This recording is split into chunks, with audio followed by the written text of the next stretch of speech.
हाँ जी राजी, अगला टॉपिक हैगा क्यू। क्यू की ਹੁੰਦਾ ਰਾਜੀ, ਜਿਵੇਂ ਇੱਕ ਲਾਈਨ ਦੇ ਵਿੱਚ ਆਪਾਂ ਬੈਂਕ ਦੇ ਮੂਹਰੇ ਜਾਂ ਕਿਸੇ ਵੀ ਕਾਊਂਟਰ ਤੇ ਆਪਾਂ ਖੜੇ ਹੁੰਦੇ ਆ ਤਾਂ ਇੱਕ ਕਿਊ ਦੇ ਵਿੱਚ ਖੜੇ ਹੁੰਦੇ ਆ। ਠੀਕ ਹੈ, ਕਿਊ ਦੇ ਵਿੱਚ ਦੋ ਚੀਜ਼ਾਂ ਹੋਣਗੀਆਂ, ਇੱਕ ਫਰੰਟ ਹੋਊਗਾ, ਇੱਕ ਰੀਅਰ ਹੋਊਗਾ। ਠੀਕ ਹੈ, ਜਦੋਂ ਵੀ ਕੋਈ ਨਵਾਂ ਬੰਦਾ ਐਂਟਰ ਹੋਊਗਾ, ਇੰਸਰਸ਼ਨ ਹੋਊਗੀ। ਠੀਕ ਹੈ, ਯਾਨੀ ਕਿ ਉਹ ਕਿੱਥੇ ਹੋਊਗੀ, ਰੀਅਰ ਐਂਡ ਤੇ ਹੋਊਗੀ। ਠੀਕ ਹੈ, ਇੰਸਰਸ਼ਨ ਕਿੱਥੇ ਹੋਊਗੀ, ਰੀਅਰ ਐਂਡ ਤੇ ਹੋਊਗੀ। ਤੇ ਇਹਨੂੰ ਆਪਾਂ ਕੀ ਕਹਿ ਦਿੰਦੇ ਆ, ਐਨ ਕਿਊ ਕਿਹਾ ਜਾਂਦਾ ਹੈ। ਠੀਕ ਹੈ, ਤੇ ਐਨ ਕਿਊ ਹਮੇਸ਼ਾ ਰੀਅਰ ਐਂਡ ਤੇ ਹੋਊਗੀ। ਠੀਕ ਹੈ, ਜਦੋਂ ਵੀ ਕੋਈ ਬੰਦੇ ਨੇ ਡਿਲੀਟ ਹੋਇਆ, ਡਿਲੀਸ਼ਨ ਹੋਣੀ, ਮੀਨ ਜਿਹਦਾ ਕੰਮ ਹੋ ਗਿਆ ਉਹ ਫਰੰਟ ਐਂਡ ਤੋਂ ਡਿਲੀਟ ਹੋਊਗਾ। ਠੀਕ ਹੈ, ਤਾਂ ਉਹਨੂੰ ਕੀ ਕਹਾਂਗੇ, ਡੀ ਕਿਊ। ਠੀਕ ਹੈ, ਤਾਂ ਮਤਲਬ ਰੀਅਰ ਐਂਡ ਤੇ ਇੰਸਰਸ਼ਨ ਹੁੰਦੀ ਹੈ, ਡਿਲੀਸ਼ਨ ਹੁੰਦੀ ਹੈ ਫਰੰਟ ਐਂਡ। ਠੀਕ ਹੈ, ਤੇ ਇਹਦੇ ਵਿੱਚ ਐਲਗੋਰਿਦਮ ਫੋਲੋ ਹੁੰਦਾ ਫਸਟ ਇਨ ਫਸਟ ਆਊਟ, ਮਤਲਬ ਜਿਹੜਾ ਸਭ ਤੋਂ ਪਹਿਲਾਂ ਆਊਗਾ ਉਹੀ ਸਭ ਤੋਂ ਪਹਿਲਾਂ ਬਾਹਰ ਜਾਊਗਾ। ਠੀਕ ਹੈ, ਜਿਹੜਾ ਸਭ ਤੋਂ ਪਹਿਲਾਂ ਆਇਆ ਉਹਦਾ ਕੰਮ ਪਹਿਲਾਂ ਹੋਊਗਾ ਲਾਈਨ ਦੇ ਵਿੱਚ। ਠੀਕ ਹੈ, ਉਹੀ ਬਾਹਰ ਜਾਊਗਾ। ਠੀਕ ਹੈ, ਉਸ ਤੋਂ ਬਾਅਦ ਨੈਕਸਟ, ਉਸ ਤੋਂ ਬਾਅਦ ਨੈਕਸਟ। ਠੀਕ ਹੈ, ਇਸ ਤਰ੍ਹਾਂ ਇੰਸਰਸ਼ਨ ਰੀਅਰ ਐਂਡ ਤੇ ਡਿਲੀਸ਼ਨ यानी कि डी क्यू की है फ्रंट एंड ते होगी। ये दो चीज़ा ने, बैक कह दें या रीयर कह दें, तो एक आती है फ्रंट। ठीक है, ये राजे अलग अलग तरह दी क्यूज़ अपने को हो सकती हैं। सर्कुलर क्यू सब तो पहला, सर्कुलर क्यू की होंगी है जो सर्कल की फॉर्म में हो, यानी कि जी अपना फ्रंट ते रीयर है वो सेम पोजीशन पे। ठीक है, मतलब फ्रंट ते रीयर ज्वाइन हो जाते हैं जो। ठीक है, उन्होंने आप की कह दें, सर्कुलर क्यू कह दें। ठीक है, उस तो बाद सैकेंड ये हैगी अपनी सर्कुलर क्यू। ठीक है, उस तो बाद एक सैकेंड टाइप आ जाती है अपने को डी क्यू। डी क्यू दे विच की हुंदा है, इहनूं आपां कह दें double ended queue. Double ended का की मतलब होंदा है कि both ends as a front ते रीयर एक्ट करते हैं। मीनस इंसरशन ते डिलीशन दोनों पासियों हो सकती है। ठीक है, इंसरशन ते डिलीशन दोनों पासियों हो सकती है। ठीक है, उस क्यू नूं आपां की कहांगे, डबल एंडेड क्यू कहांगे। उस तो बाद एक और टाइप है प्रायोरिटी क्यू।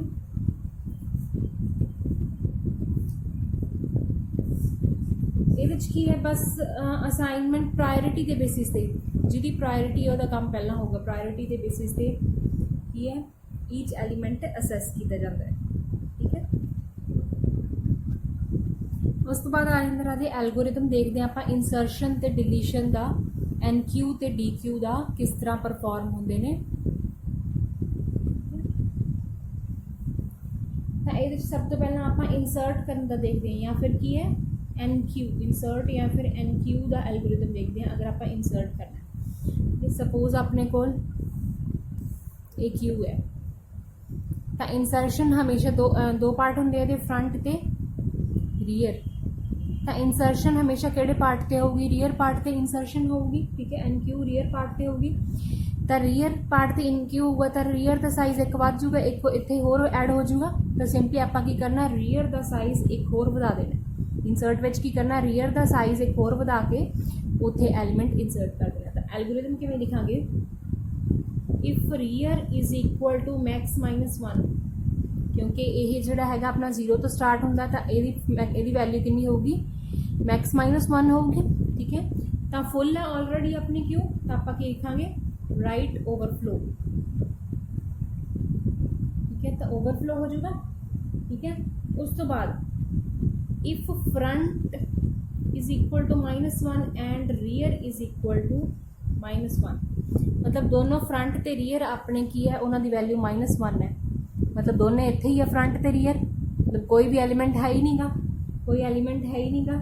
ठीक है, तो आप की करांगे, set front is equal to rear is equal to 0 set करना।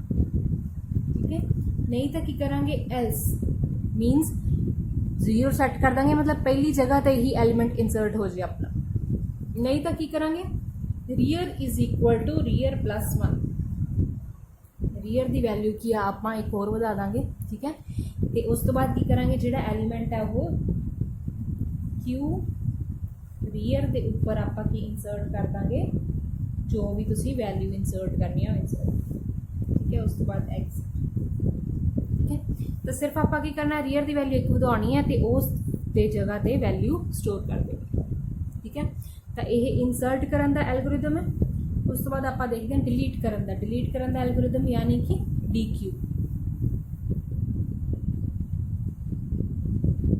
DQ या फिर डिलीट करना। अगर आप एलीमेंट डिलीट करना है तो कितों डिलीट होगा, फ्रंट तो डिलीट होगा।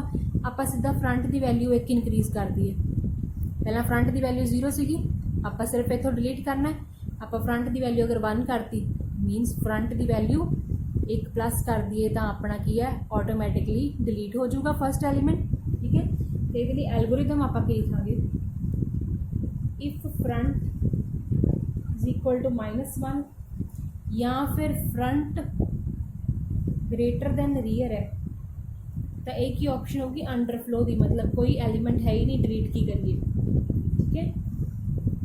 उस तो बाद की है, नहीं तो की करो इफ जे तो अंडरफ्लो प्रिंट कर दो, नहीं तो की करो एल्स वैल्यू जिहड़ी हैगी है क्यू के फ्रंट से जोड़ा एलीमेंट पिया होया, जोड़ा एलीमेंट डिलीट करना इत्थे पिया होया उन्होंने किसी वैल्यू के स्टोर करता, ठीक है, ताकि फरदर यूज हो गए तो, ठीक है।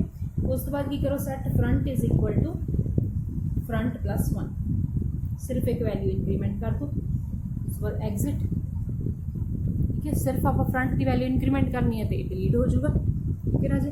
तो एक ही DQ का ऑपरेशन है। उस तो बाद देखते हैं आप एप्लीकेशनस क्यू के। एप्लीकेशनस ज़्यादातर कितने होंगे, शेड्यूलिंग जॉब्स जिथे आप शेड्यूलिंग करनी है, जिमें एयरपोर्ट्स वगैरह के, ठीक है। शेड्यूलिंग जॉब बाय CPU दे विच भी यह यूज़ होंदी है, ठीक है।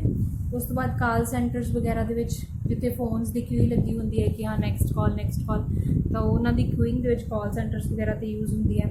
रियल टाइम इंटरप्ट्स आ जाते हैं, अगर आप काम कर रहे हैं तो रियल टाइम इंटरप्ट्स अगर कोई आ जाते हैं तो उन्होंने उत्थे ये यूज़ होंदा है कि जी पहला आई होगी इंटरप्ट वही हैंडल होगी, फिर उस तो बाद अगली हैंडल होगी, ठीक है ना जी।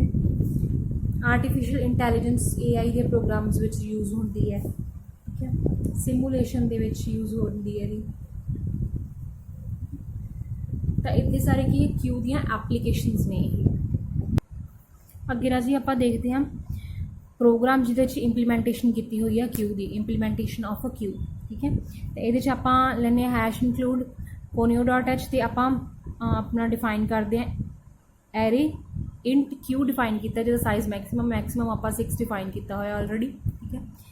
आप दो डाटा टाइप्स ले लें, सॉरी इंटीजर डाटा टाइप के दो वेरीएबल्स ले ले, फ्रंट तो रीयर, ठीक है, क्योंकि क्यू के आप दो चीज़ां चाहिए होंगे, फ्रंट तो रीयर, ठीक है।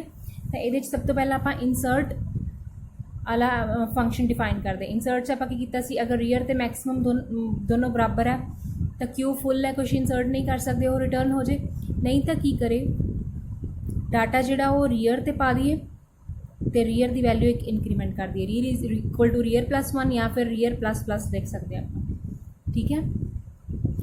उस तो बाद आ गया डिलीट का। डिलीट करने राजे अगर रीयर तो फ्रंट इक्वल है तो क्यू अपनी की है एम्प्टी है, ठीक है, फिर कुछ भी आप डिलीट नहीं कर सकते। अगर क्यू एम्प्टी नहीं फिर आप की करिए सीधा फ्रंट की वैल्यू एक इंक्रीमेंट कर दें तो जी डिलीटेड वैल्यू है वो क्यू फ्रंट के है स्टोर करके रिटर्न कर दें आप, ठीक है। तो इस तरह डिलीट की किया सिर्फ आप फ्रंट की वैल्यू इंक्रीमेंट की सी। उस बाद डिस्प्ले करना, अगर डिस्प्ले करना है तो सीधा फ्रंट तो रीयर इक्वल ने तो क्यू अपनी एम्प्टी है, ठीक है, फ्रंट तो रीयर इक्को जगह पर है। अगर नहीं इक्को जगह पर तो आई फ्रंट तो शुरू हो तो चले रीयर तक लूप अपना, ठीक है। तो उस तो बाद प्रिंट हो जाए अपना एरे QI, ठीक है।